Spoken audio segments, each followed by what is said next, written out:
Bom dia a todos. Obrigado, Danilo. Eu vou apresentar aqui a próxima palestrante, a doutora Vanessa Pecora Garcilaso. Ela é engenheira química pela Fundação Armando Álvarez Penteado, possui mestrado e doutorado em energia pelo programa de pós-graduação em energia do Instituto de Energia e Ambiente IE, da USP. Pós-doutorada junto ao mesmo instituto, sob supervisão da professora Suani Coelho, professora doutora Suani Coelho, no tema de pesquisa sobre avaliação de ciclo de vida dos usos da vinhaça no setor sucroenergético.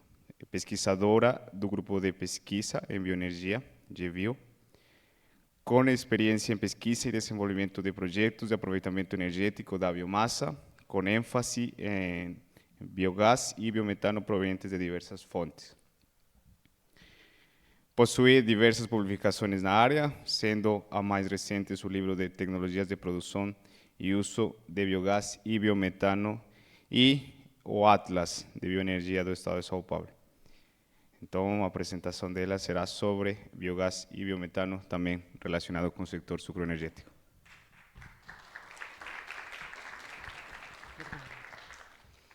Bom dia a todos. Obrigada, Beethoven, pela minha apresentação. Eu gostaria de agradecer a organização do evento, em especial ao professor Simões, pelo convite, e representando, mais uma vez, reforçando aqui nossa representação pela professora Suani Coelho, que não pôde estar presente. Então, a palestra de hoje será sobre biogás e biometano. Eu vou falar um pouco das principais fontes de obtenção do biogás, de algumas tecnologias que a gente utiliza para a produção de biogás, para o seu aproveitamento energético, e focar um pouco mais no setor sucroenergético.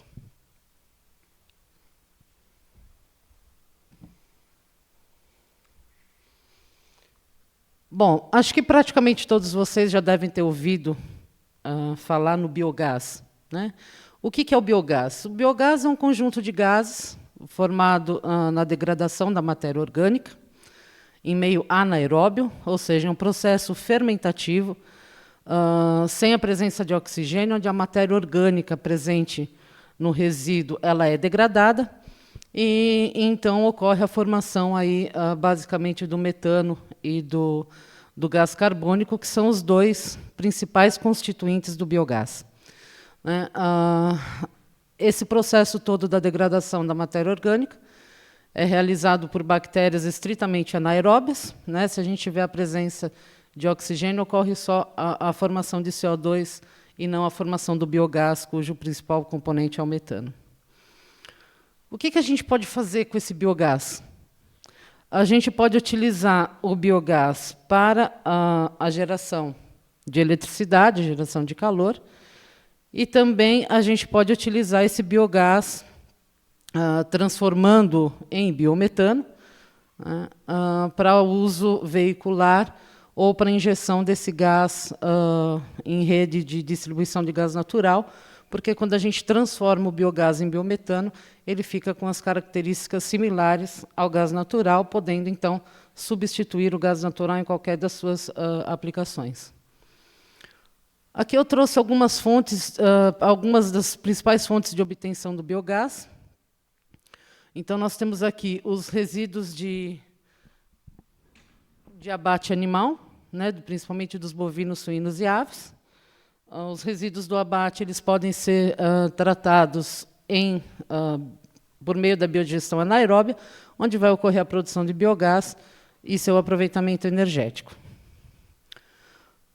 Outro resíduo são os efluentes líquidos industriais, principalmente do setor de alimentos e bebidas, né, como é o caso, por exemplo, da cerveja.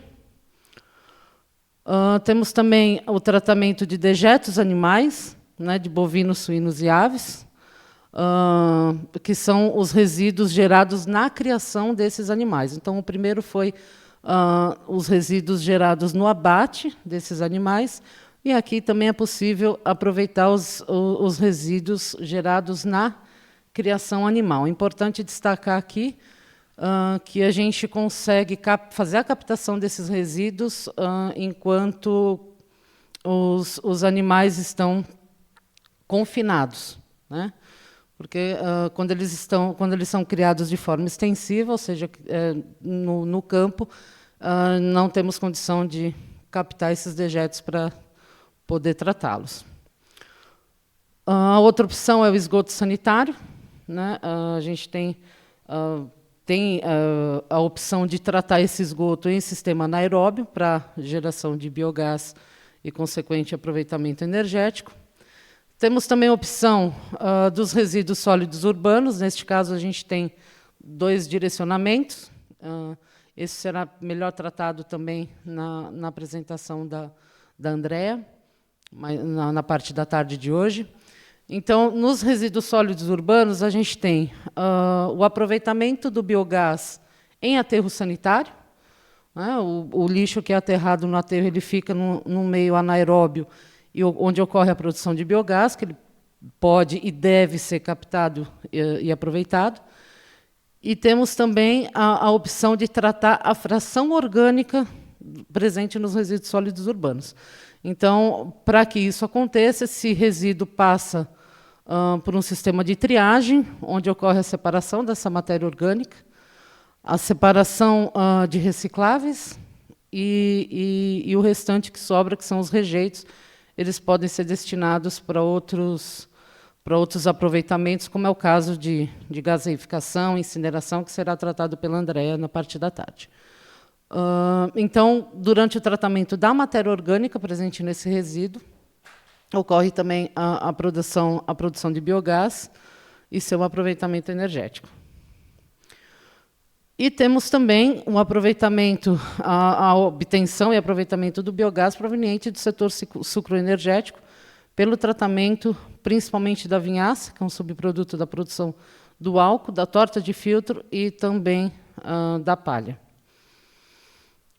Eu trouxe algumas tecnologias utilizadas para o tratamento desses resíduos e com consequente produção de biogás. Esse tratamento ocorre nos equipamentos denominados biodigestores. Existem diversos tipos, e isso vem a cada vez se renovando. Então, eu trouxe aqui um dos modelos mais utilizados, principalmente no tratamento de esgoto sanitário, que é o biodigestor modelo RAFA, que é o reator anaeróbio de fluxo ascendente, também denominado WASB, ele é mais conhecido como WASB, que é a sigla dele em inglês. Então, nós temos aqui um equipamento onde o esgoto entra dentro desse equipamento, ele tem um meio onde ele é tratado, tem umas placas que separam, um separador trifásico que direciona o gás formado aqui dentro para o topo desse biodigestor, e esse biogás, então, é captado e utilizado. Nós temos também esse tipo de biodigestor, que é o CSTR, que é o reator contínuo de mistura completa. Esse tipo de biodigestor veio para o Brasil mais recentemente, depois do anterior, depois do RAF. Ele é indicado para tratamento de substratos mais densos, então, como resíduo da agropecuária, da agroindústrias e também resíduos também lodos de estação de tratamento de efluente. O que acontece na estação de tratamento de efluente que é o tratamento do esgoto, ele pode ser, além de ser tratado anaerobicamente, em biodigestores, algumas estações também possuem um sistema de tratamento aeróbio, né? E, durante esse tratamento, há uma formação de um lodo. Então, esse lodo também pode ser tratado por este tipo de biodigestor, que também vai gerar biogás. Pode ser que, nesse tipo de biodigestor, é um cilindro fechado. Aqui dentro desse biodigestor tem pás que ficam homogeneizando a mistura, né, para que o tamanho médio das partículas para homogeneizar e evitar a formação de zonas com diferentes concentrações de matéria orgânica no interior desse reator.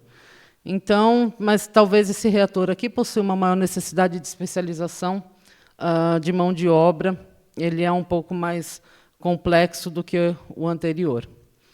Temos também um biodigestor que vocês vão encontrar diversos nomes desse biodigestor na literatura, modelo canadense, biodigestor rural, que é o biodigestor mais utilizado, principalmente para tratamento de dejetos animais. Então, ele constitui-se de uma câmara de fermentação escavada no solo, né, de uma base retangular. Então, tem que ter um revestimento aqui com uma lona impermeável, geralmente de PVC, para proteger o solo, né, do resíduo que está sendo tratado. Protege o solo e o lençol freático de qualquer contaminação. E depois ele é coberto com uma manta, que pode ser de PAD ou de PVC, que funciona como um gasômetro. Então, vocês podem observar que essa manta aqui está completamente cheia, e esse biogás, depois, ele é captado e utilizado.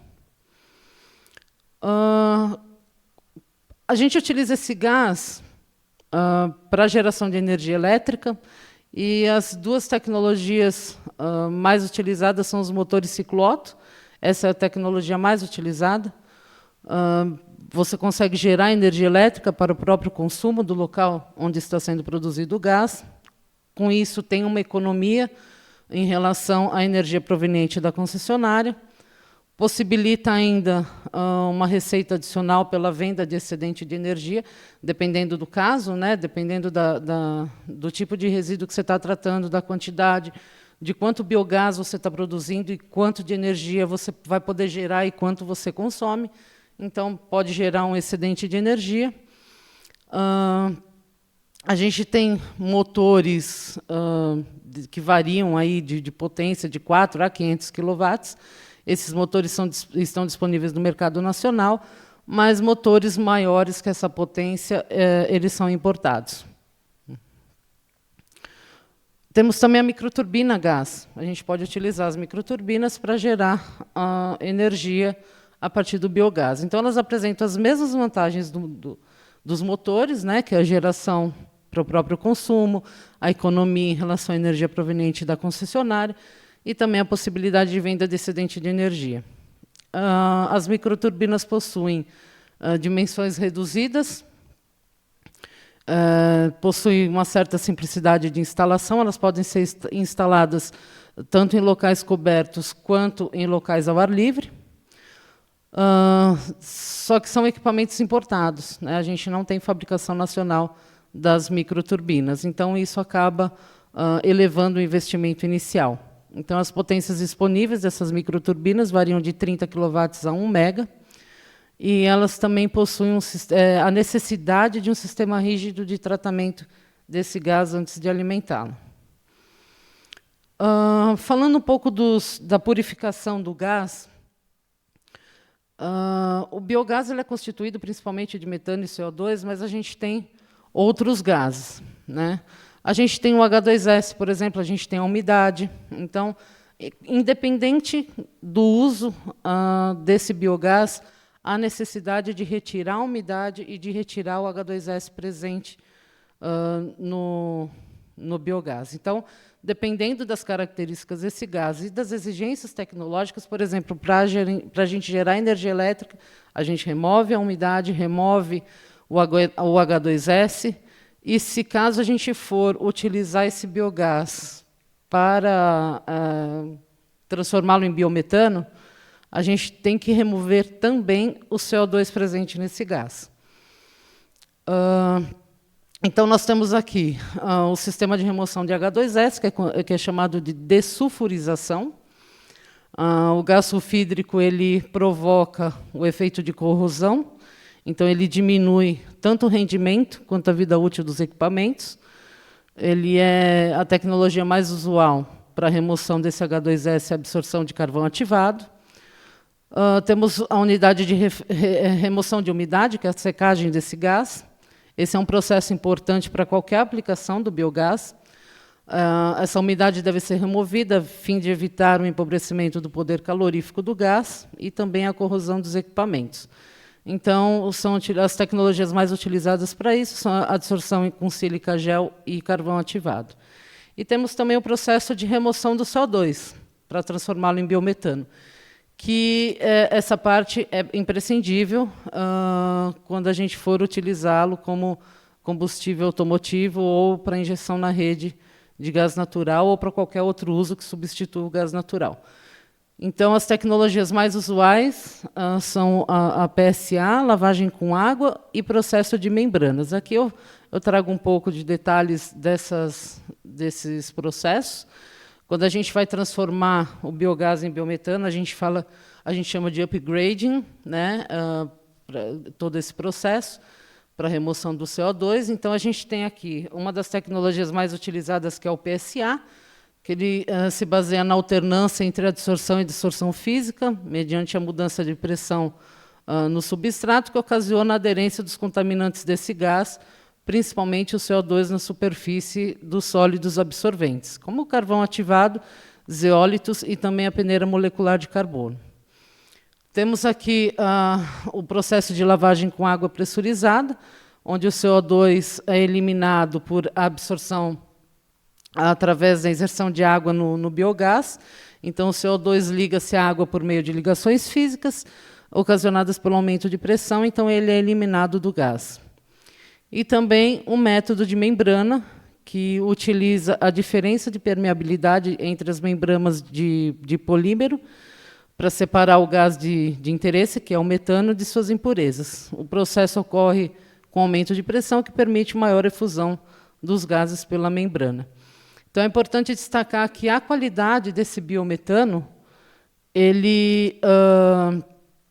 do biometano de resíduos agrosilvopastorizo e também da área de saneamento, né, do tratamento de esgoto e de resíduo sólido urbano, ele é regulamentado pela ANP através de duas resoluções, que é a 8/2015 e a 685/2017. Então, obrigatoriamente, esse biometano deve atender essas resoluções da ANP. De acordo com a Biogás, que é a Associação Brasileira de Biogás, eles desenvolveram aqui um projeto onde indicam o potencial de biogás por estado e também a nível Brasil. Então, a gente tem aqui o maior potencial de biogás é proveniente do setor sucroenergético, com 21,1 bilhões de normais metros cúbicos por ano. Depois, seguido pela produção pelo setor de animais, com 14,2 bilhões de metros cúbicos por ano. Depois, a partir de produção agrícola, com 6,6 bilhões. E, por último, a área de saneamento, com 2,2 bilhões de normais metros cúbicos por ano. Então, aqui ao lado apresenta um potencial de energia elétrica a partir desse biogás de 170.912 gigawatt-hora por ano, disponível a partir de todo esse biogás que pode ser produzido. E isso, o diesel que poderia ser substituído por biometano equivale a 40,8 bilhões de litros, isso a nível Brasil. E agora, falando um pouco do estado de São Paulo, a gente tem aqui, a partir do setor sucroenergético, um potencial de 11 bilhões de normais metros cúbicos por ano, seguido pelo setor de animais de 1,5 bilhão de normais metros cúbicos por ano, depois da produção agrícola e, por último, da produção da área de saneamento, com 663,8 milhões de normais metros cúbicos, e, por último, a partir da produção agrícola. Aqui ao lado a gente tem uma representatividade do estado de São Paulo, né, em relação à origem desse biogás. Então, a gente percebe que, tanto a nível Brasil quanto a nível São Paulo, o maior potencial de produção de biogás encontra-se no setor sucroenergético. Então, só no estado de São Paulo, esse potencial chega a 52% do Brasil, na área de saneamento, 30%, de animal, 10,6%, e de resíduos agrícolas, a partir de resíduos agrícolas, 4,5%. Então, por ser um setor com maior potencial, eu vou dar um enfoque maior no setor sucroenergético, falar um pouco da vinhaça e do seu tratamento. Então, a vinhaça é um subproduto da produção do etanol. Essa vinhaça é produzida em grandes quantidades, que varia de 10 a 14 metros cúbicos de vinhaça por metro cúbico de etanol. No estado de São Paulo, há uma média de produção de 12 metros cúbicos de vinhaça por metro cúbico de etanol produzido. Dos resíduos gerados no setor sucroenergético, a vinhaça se destaca, né, principalmente por essa grande quantidade gerada, e também pelo seu potencial poluidor se ela não tiver um destino final adequado. Então, esse gráfico aqui é só para vocês verem a proporção de vinhaça, que é o vermelho, produzida em relação ao etanol, né? E essa é uma foto de uma lagoa de vinhaça. Então, o que é feita com essa vinhaça hoje? Ela é utilizada na fertirrigação da cultura canavieira, né? Então, é uma solução empregada pelas usinas sucroenergéticas para destinar esse enorme volume de vinhaça produzida no setor. A vinhaça sendo utilizada na fertirrigação evita seu descarte em corpos hídricos, né, com decorrentes impactos aí ambientais, mas, por um outro lado, essa prática pode causar salinização do solo e contaminação de aquífero subterrâneo, caso a dosagem aplicada no solo não esteja de acordo com o tipo de solo, né? Então, a vinhaça possui um alto potencial para emissão de gases de efeito estufa, dentre eles o metano e o óxido nitroso. Por isso, para minimizar, na verdade, esses efeitos negativos da aplicação da vinhaça no solo sobre as emissões de gases de efeito estufa, devem ser aplicadas melhores práticas para a gestão desse resíduo. Então, uma dessas práticas é a biodigestão da vinhaça, que, além de reduzir a carga orgânica presente na vinhaça, também possibilita a captura e o uso desse biogás produzido, mitigando as emissões de metano para a atmosfera. E também temos a opção de integrar essa biodigestão da vinhaça junto com a concentração dessa vinhaça, que aí, por um lado, a gente vai eliminar o problema, né, do enorme volume, o problema do transporte dessa quantidade de vinhaça para a fertirrigação, e também possibilita a utilização energética do biogás, tanto na substituição de combustíveis fósseis, quanto para fornecer parte de energia utilizada no processo, principalmente da concentração da vinhaça. Eu estou desenvolvendo agora um projeto de pós-doc, onde eu estou analisando, fazendo análise do ciclo de vida desses usos finais da vinhaça. Então, eu vou apresentar aqui o objetivo desse trabalho. Os dados ainda estão sendo analisados. Eu não trouxe resultado desse projeto ainda, porque os resultados ainda estão sendo analisados e discutidos e serão disponibilizados em breve. Então, o objetivo do meu trabalho é realizar a análise do ciclo de vida da vinhaça no setor sucroenergético. Então, estão sendo desenvolvidos 3 cenários. Eu estou fazendo o estudo de 3. Eu estou fazendo análise do ciclo de vida de 3 cenários. O primeiro deles é a fertirrigação da vinhaça in natura. Então, a gente está utilizando a vinhaça que sai do processo para ir direto para a fertirrigação. No segundo cenário, eu estou pegando essa vinhaça, estou fazendo a biodigestão dessa vinhaça, com consequente produção de biogás. Esse biogás está sendo considerado para a geração de energia e também para a produção de biometano. E depois, a vinhaça biodigerida ela é utilizada na fertirrigação. E um terceiro cenário, eu estou fazendo da codigestão. Codigestão é a biodigestão de 2 ou mais tipos de resíduos. Então, eu estou analisando a codigestão da vinhaça e também da torta de filtro, com consequente produção de biogás, e o uso desse efluente biodigerido indo para a fertirrigação.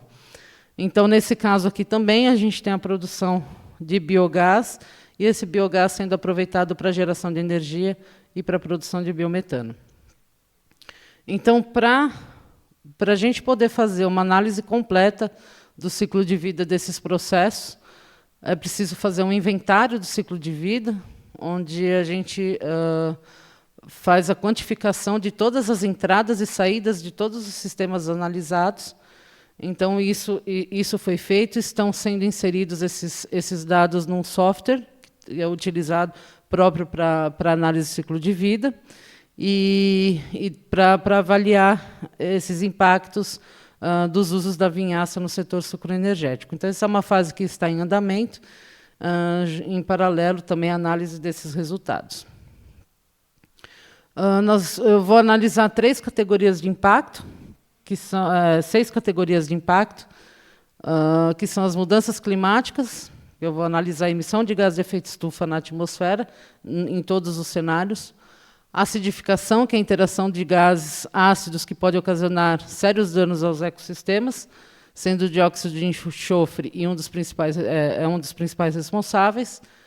A outra categoria é a eutrofização, que é o fenômeno que resulta o acúmulo de nutrientes específicos de um ecossistema, podendo causar desequilíbrio ecológico.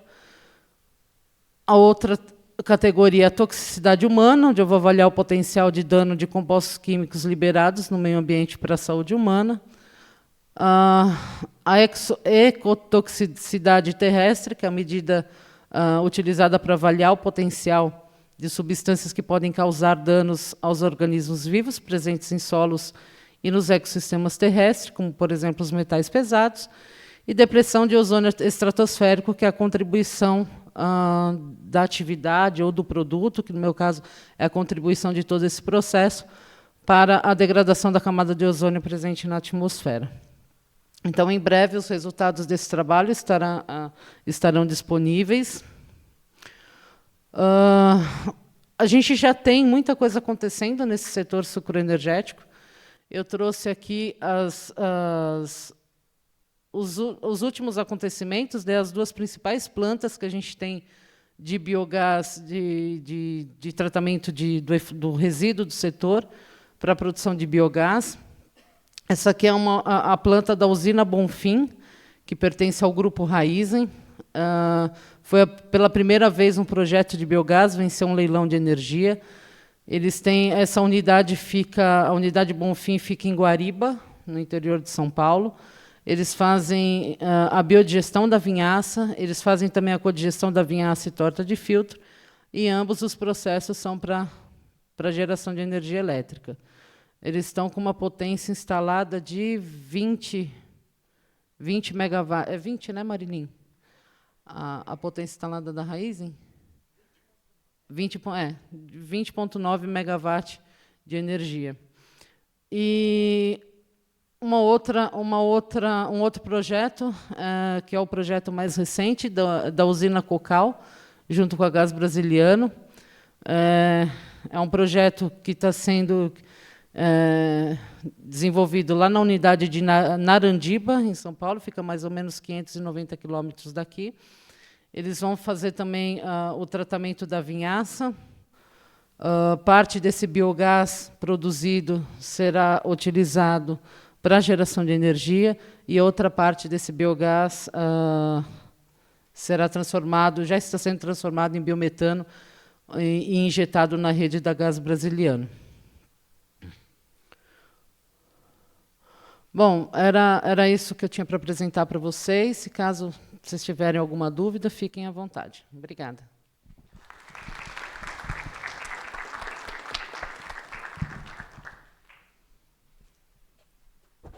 Muito obrigado, então, professora Vanessa, pela sua excelente apresentação. Ela faz parte aí do grupo, né, liderado por a professora Suani, e tem uma equipe que trabalha há muitos anos já nessa área de biogás, né?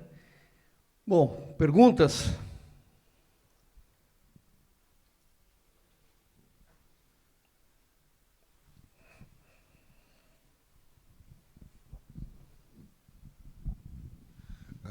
Você mostrou o caso do setor sucroalcooleiro, onde você consegue retornar o efluente do biodigestor como biofertilizante.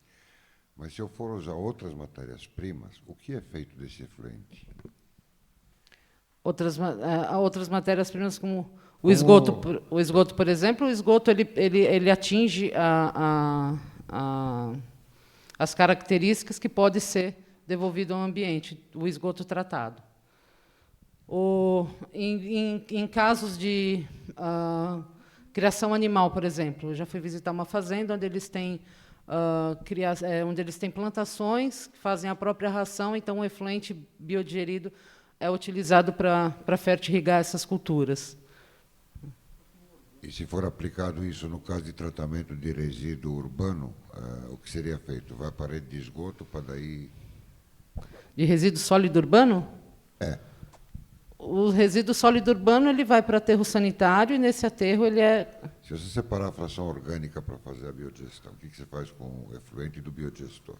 Ele pode ser devolvido ao ambiente, igual no tratamento de esgoto. Ele tem que atingir as características que permitam essa devolução. Obrigado. Imagina. Acho que a parte inorgânica, né, professora Vanessa, ela acaba se tornando um fertilizante, não é isso? Você faz a composição química adequada e aí você volta para a natureza de novo, né? Acontece que se você está num ambiente, por exemplo, em São Paulo, que é uma concentração urbana muito grande, se você faz uma biodigestão de resíduos de feiras, por exemplo, você não tem o que fazer com a parte líquida disso, você tem que transportar muita água, não tem natureza para absorver isso. Então você joga onde isso aí? Na rede de esgoto? Tem que tratar a água que sair, né? Secar tem um procedimento, você tem que secar o esgoto primeiro, né?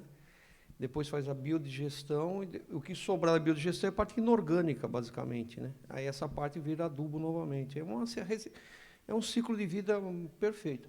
Uma questão importante que a professora Vanessa falou é a questão que ela está trabalhando, é a questão da vinhaça, né? O pessoal costuma brincar que não é usina de açúcar e álcool, é açúcar de vinhaça, né? Que produz 12, né? 12 metros cúbicos de vinhaça para cada metro cúbico de etanol. E hoje eles jogam a vinhaça, mas com essas técnicas que estão sendo desenvolvidas, é feita a biodigestão, produz o biogás e aciona os motores, né, ou turbinas para gerar eletricidade. É perfeita essa abordagem, né? Mais alguma questão? Bom, gente, se não houver, então agradecemos à professora Vanessa. Professor.